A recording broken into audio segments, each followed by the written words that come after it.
चंद्रयान-3 को देखिए कैसे खींचा चांद की ग्रेविटी ने अपने अंदर।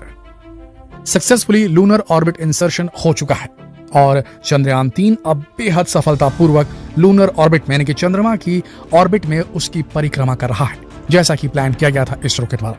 लेकिन अब सवाल यहाँ ये उठता है कि कौन सा विज्ञान यहाँ पर लगाया गया जिसकी मदद से चंद्रयान-3 को चंद्रमा की गुरुत्व बल के अंदर, उसके गुरुत्वाकर्षण बल की फील्ड के अंदर उसे एंटर कराया गया। किस तरीके से ये हुआ और ऐसा करने से क्या लाभ मिलेगा चंद्रयान-3 को, और अगर ये नहीं होता तो क्या होता, आइए समझते हैं इसे इस वीडियो में। दोस्तों, चंद्रयान-3 लूनर ऑर्बिट में एंटर कर चुका है और अब वो चंद्रमा की ग्रेविटेशनल फील्ड के अंदर आ चुका है। 40,000 किलोमीटर दूर तक सतह से, चंद्रमा की सतह से 40,000 किलोमीटर दूर तक के चंद्रमा का गुरुत्व बल काम करता है और इस एरिया में, इस फील्ड के अंदर, इस रेंज में, 0 से लेकर के 40,000 किलोमीटर तक के रेंज में जो कोई भी चीज आती है, चंद्रमा उसे अपनी ग्रेविटी से अपनी तरफ खींच लेता है। अब चंद्रयान-3 जो था, उस वक्त जब ये एंटर कर रहा था, उसकी गति को बहुत ज्यादा रिड्यूस किया गया, 4, 5, 6 गुना उसकी स्पीड को रिड्यूस किया गया, तभी वो चंद्रमा की ग्रेविटी में अंदर एंटर कर पाया। देखिए, बहुत सारे चैलेंजेस थे इसरो के सामने भी, चंद्रयान-3 के सामने भी। जो इसरो के साइंटिस्ट हैं, उन्होंने जितने भी अपनी रॉकेट टेस्टिंग की होगी वो धरती के एनवायरमेंट में की होगी। लगभग ज्यादा से ज्यादा जो टेस्टिंग होती है वो धरती के एनवायरनमेंट में होती है और निकट जो पास का स्पेस होता है उस इलाके में होती है। जब एटमॉस्फेयर क्लियर करके जो पास का स्पेस होता है वहां होती है। ऐसा तो किया नहीं जा सकता किसी भी स्पेस एजेंसीज के द्वारा कि लगातार वो रॉकेट फायर करते रहें और टेस्टिंग करते रहें कि भाई मून के पास ग्रेविटी कैसी होगी या स्पेस में ग्रेविटी कैसी होगी। बार बार तो लॉन्च नहीं कर सकते, तो उनका काफी लिमिटेड नॉलेज रहता है। लेकिन पुराने जितने भी लॉन्चिंग हुई है उनका डेटा और फिजिक्स की समझ से इसे एकदम 101% इस कॉम्प्लेक्स प्रॉब्लम को सॉल्व कर दिया जाता है। प्रॉपर तरीके से एक अजम्पशंस किए जाते हैं कि यहां पर इस स्पीड से जाने पर ये होगा। तो देखिए, इसके लिए सबसे इंपॉर्टेंट क्या होता है। वीडियो में आगे बढ़े उससे पहले हम एक बड़ी घोषणा करना चाहते हैं। क्या आप अपनी स्किल को वीडियो बनाकर दुनिया के सामने प्रस्तुत करना चाहते हैं? तो नॉलेज टीवी हिंदी यूट्यूब के इतिहास में पहली बार लेकर आया एक ऐसा हिंदी यूट्यूब कोर्स जो आपको सिखाएगा मोबाइल से प्रोफेशनल यूट्यूब वीडियो बनाना, सीक्रेट टिप्स जिससे आप अपने वीडियोस पर मिलियंस ऑफ व्यूज अट्रैक्ट कर सकते हैं। साथ ही हम आपको देंगे प्राइवेट ग्रुप का वो सपोर्ट जो आपको आपके यूट्यूब अकाउंट बनाने से लेकर के पहला यूट्यूब चेक प्राप्त करने तक आपके साथ रहेगा। तो अभी क्लिक कीजिए डिस्क्रिप्शन में दिए लिंक को और बन जाइए यूट्यूब जर्नी में हमारे हमसफर। धरती की ग्रेविटी के हिसाब से तो हमने बना लिया रॉकेट, पर अब इसे अगर भेजना है, इस यान को भेजना है हमको चंद्रमा के ग्रेविटी के अंदर भेजना है, तो हमें कैलकुलेट करना होगा कि किस गति से उस समय यान वहां पहुंचे कि वो उसके फील्ड में, उसके ग्रेविटेशनल फील्ड के अंदर चला जाए।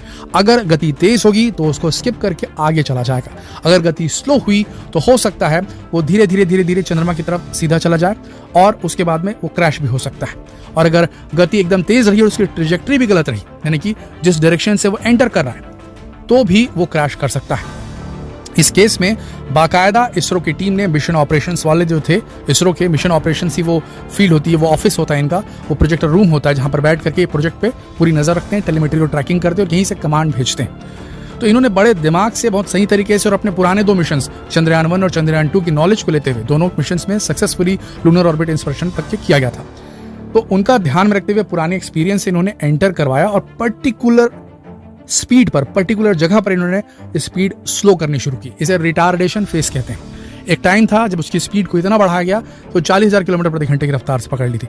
अब यहां पहुंचने के बाद अगर उसे मून की, चंद्रमा की ग्रेविटेशनल फील्ड के अंदर भेजना था तो उसकी स्पीड को 7,000 से 3,000 किलोमीटर प्रति घंटे करना था। तो वो अचीव कर लिया गया है। अब वो धीरे से अंदर एंटर कर चुका है।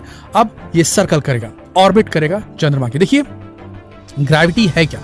जिस भी चीज का ब्रह्मांड में मास है उसके अंदर ग्रेविटी होती है। वो अपने केंद्र के पास दूसरी चीजों को खींचता है। धरती का जो मास है वो काफी बड़ा है मून से, इसीलिए धरती की जो ग्रेविटी है वो 6 गुना ज्यादा है चंद्रमा की ग्रेविटी से। ग्रेविटी के बारे में कहा जाता है कि हर चीज की अपनी एक ग्रेविटी होती है। वो अपने मास, जितना उसका वेट है, उसका मास है, उसके हिसाब से वो बल लगाती है। अब हम धरती के ऊपर खड़े रहते हैं तो धरती हमारे ऊपर हमारे बॉडी के वेट जितना जो है पुल देती है, ग्रेविटेशनल पुल देती है, इसीलिए हमें एक वेट मिलता है धरती पर। और अब अगर हम इसी समय जाकर के चंद्रमा पर खड़े हो जाएं तो चंद्रमा का जो मास है वो कम है, उसका जो वेट है वो कम है, तो वो कम पावर से हमें अपने तरफ खींच पाता है, कम ग्रेविटेशनल फोर्स होती है, तो वहां हमारा वेट एकदम से चेंज हो जाता है और वहां पर हमारा, जैसे कि कोई 100 किलो का आदमी है तो वहां जाकर वो 20 किलो का हो जाएगा या उससे कम हो जाएगा, 6 गुना कम हो जाएगा।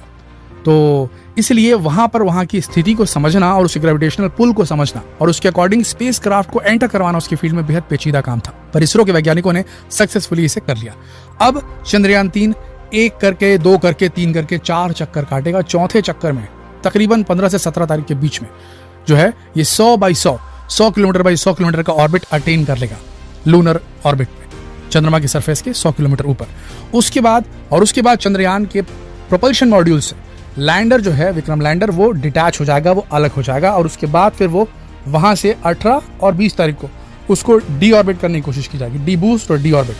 डी बूस्ट और डी ऑर्बिट होता क्या है? डी ऑर्बिट करना मतलब उसको ऑर्बिट से अब निकालना, उसको ऑर्बिट से निकाल करके उसको सतह पे लैंड कराना है। और डी बूस्टिंग का मतलब होता है उसकी स्पीड को कम करना, ताकि वो कम स्पीड से नीचे की तरफ आए।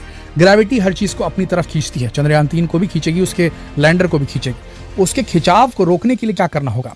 पहली चीज, इसरो को यहाँ पर एक बहुत बड़ा मनूवर करना होगा। इसरो को पहले चंद्रयान 3 को एक पर्टिकुलर एंगल में लाना होगा और धीरे धीरे डिसेंड करना होगा।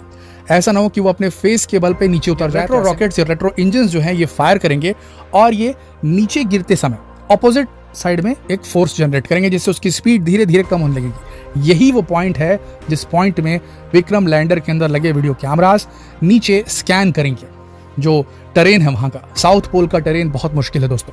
साउथ पोल जो चंद्रमा का है वहां पर काफी वक्त तक अंधेरा रहता है। कई ऐसी जगह है जहां पर कभी सूरज पड़ता ही नहीं। हालांकि लूनर डे में जब वहां दिन रहेगा तभी इसे उतारने का कोशिश की जाएगी इसरो की तरफ से, पर ऐसी स्थिति में भी वहां पर काफी जगह पर अंधेरा रहता है। ऐसी स्थिति में वहां के टेरेन को समझना, वो वीडियो कैमरा इमेजेस कैप्चर करेगा। उसके बाद में जो ऑन बोर्ड कंप्यूटर्स लगे रहेंगे वो एनालाइज करेंगे उन इमेजेस को और समझेंगे कि यहाँ पर ऊबड़ खाबड़ है, अनइवन सरफेस है और यहाँ पर समतल है। वो उन्हें आइडेंटिफाई करना पड़ेगा उसके ऑनबोर्ड सिस्टम को और उसके बाद वो गाइड करेगा। ऑटोमेटिकली हो रहा है सारा कुछ। यहाँ पर इसरो के कमांड सेंटर से, मिशन ऑपरेशन से कुछ नहीं हो रहा है। वो लोग सिर्फ वॉच कर सकते हैं, देख सकते हैं क्या कर रहा है चंद्रयान 3। और उसके बाद वो धीरे धीरे डिसेंड करेगा सटीक जगह चुन करके और उसके बाद वो कैंसल आउट कर देगा, समझ लीजिए, मून की ग्रेविटी को। एक टाइम पे वो हावर करेगा, उड़ता रहेगा थोड़ी देर तक के, जब तक कि उसको स्कैन करना है जगह कौन सी जगह सही है। उसके बाद धीरे से जगह सही वो नीचे उतरेगा। देखिए दोस्तों, ग्रेविटी की वजह से ही जो हमारा जो फ्यूल बर्न होना था वो कम से कम फ्यूल बर्न हुआ है इस केस में, क्योंकि हमारे यहाँ पर जब इसे लॉन्च किया गया था श्रीहरिकोटा से, तो उसके बाद में इसे बार बार जो स्लिंग शॉट मेथड से इसे एक स्पीड दी गई, इससे हमें कम फ्यूल बर्न करना पड़ा और इससे हमारी कॉस्ट भी कटिंग हुई। आपको बता दें, चंद्रयान 3 का टोटल बजट 615 करोड़ रुपए था, जिसमें से 500 करोड़ रुपए सीधे सीधे जो बजट था वो उसकी लॉन्चिंग का था, फ्यूल बर्न करने का था, और महज 115 करोड़ का आपका चंद्रयान 3 है। तो समझ लीजिए कितनी ज्यादा कॉस्ट कटिंग की होगी फ्यूल के चक्कर में। और इसमें अर्थ की ग्रेविटी ने काफी हेल्प किया। एक particular speed, sling shot method की वजह से एक स्पीड मिली चंद्रयान 3 को और वो आराम से जल्दी चंद्रमा तक पहुंच गया।